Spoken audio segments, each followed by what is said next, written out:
America और NATO ममालिक के आंखों की सबसे बड़ी किरकिरी रूस के सदर व्लादिमीर पुतिन के दिल यूएई और सऊदी अरब के लीडरान से मिल रहे थे और ये तस्वीरें देखकर कभी यूएई और सऊदी को पक्का दोस्त समझने वाले अमेरिका और नेटो ममालिक के लीडरान के दिल जल रहे थे।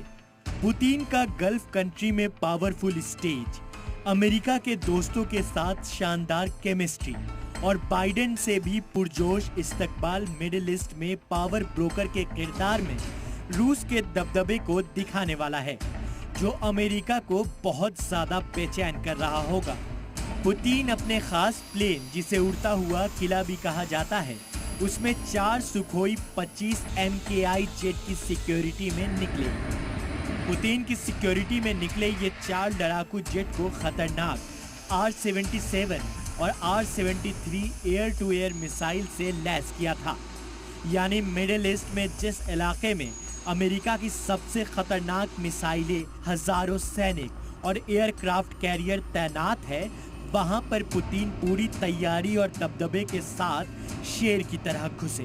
खास बात यह है कि मॉस्को से लेकर यूएई तक इन खतरनाक फाइटर प्लेन्स की उड़ान के लिए तमाम ममालिक से खास इजाजत भी ली गई थी। जब रूसी सदर पुतिन का प्लेन यूएई के अबू धाबी एयरपोर्ट पर उतरा तो पूरा यूएई व्लादिमीर पुतिन के और रूस के रंग में रंग गया। एयरपोर्ट पर पुतिन का गर्मजोशी से इस्तकबाल करते हुए यूएई के बड़े लीडर पहुंचे और इसके बाद पुतिन अपनी कार से यूएई के सदर मोहम्मद बिन जायद अल नहयान से मिलने निकले। तब अबू धाबी में पुतिन की धमक जमीन से आसमान तक दिखाई दी।